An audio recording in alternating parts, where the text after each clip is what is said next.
e do modo que está numa enumeração, por exemplo, horizontal, eu não estou falando de enumeração vertical, que a vertical, às vezes, ela segue, por exemplo, o alfabeto, ela já tem uma ordem.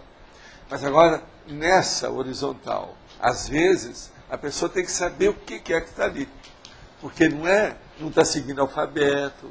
A ordem, às vezes, é lógica. Outra hora, a ordem é funcional. Eu trabalho com mais de 300 categorias de lógica, de ordem. Desde a que eu uso mais é alfabética. Mas eu trabalho com mais de 300, que é o único jeito de você estudar a consciência, que o negócio é muito complicado. Não tem outro jeito. Eu não sei se você entendeu. Sim. Uma outra coisa, a numerologia, ela pode ser, de modo geral, ela pode ser horizontal, que é uma palavra depois da outra, na mesma linha e dentro do mesmo tópico. E tem a vertical, que é uma debaixo da outra, cada uma é um tópico. Tá certo? Uma outra coisa, pode acontecer que, por exemplo, no meu caso, eu sou mais direta para fazer as perguntas, ou a pergunta, mas no momento da escrita, devo ter que escrever uma ideia minha. Aí fica mais difícil o jeito Quase sempre as pessoas são assim, porque elas já querem escrever tudo certinho. Isso é bobagem. Escreva tudo do jeito que você fala. Depois você faz a revisão. Com o passar do tempo, você não vai precisar nem fazer mais revisão. Já vai sair tudo certo. Do jeito que você fala, você vai escrever. Mas agora tem que insistir na técnica. Então, por exemplo, não corrige nada. Vai colocando todo o seu pensamento. Agora, no fim, você faz a revisão. Se você estiver cansado, você vai à cozinha, toma um copo de leite, um copo d'água e volta.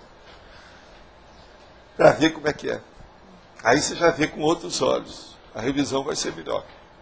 Entendeu? Professor, página 43, Elencologia. Sobre a consciência baratrosférica, gostaria de perguntar o seguinte.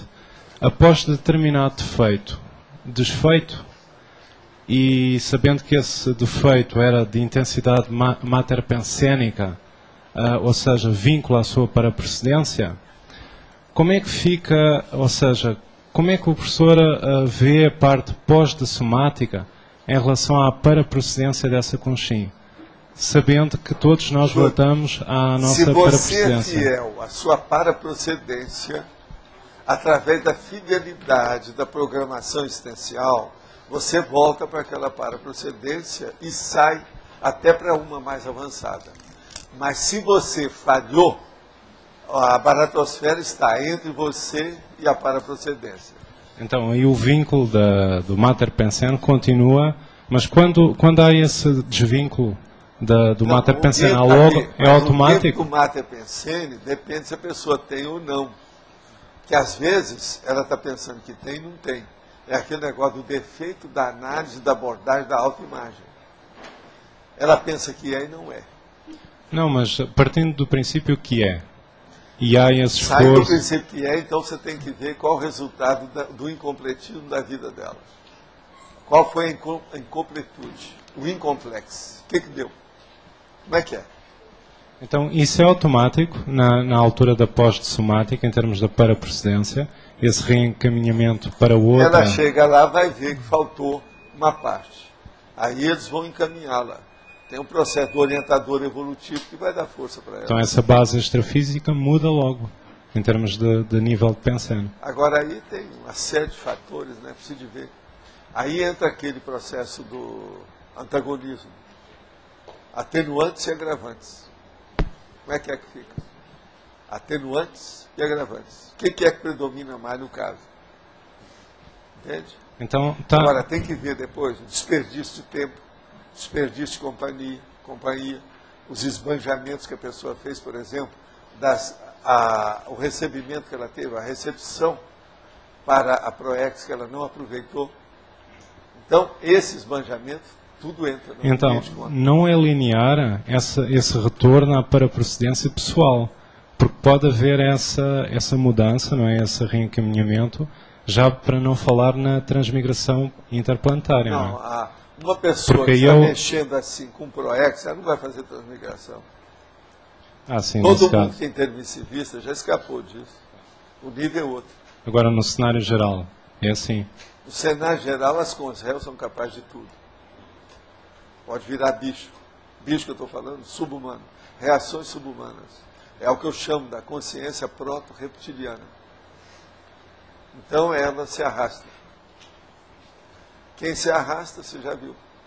Arrastamento é um processo totalmente de heteroassédio.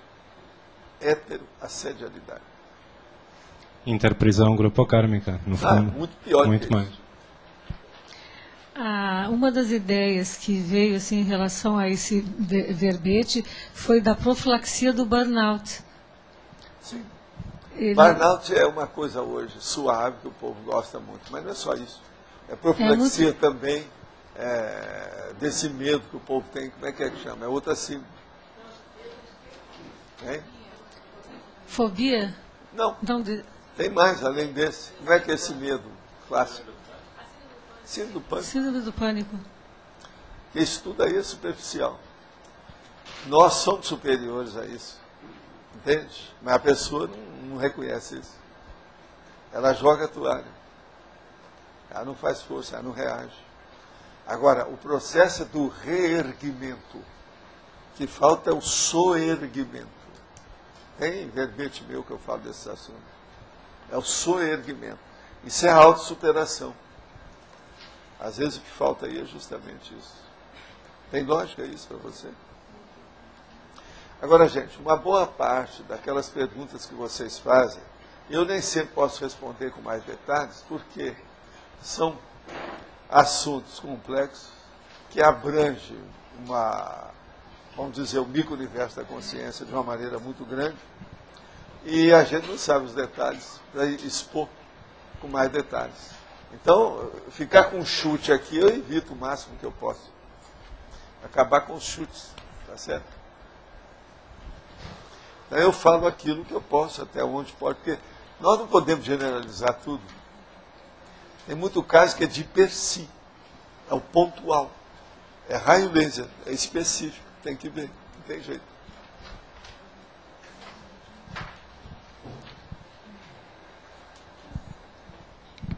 Professor, Pode falar.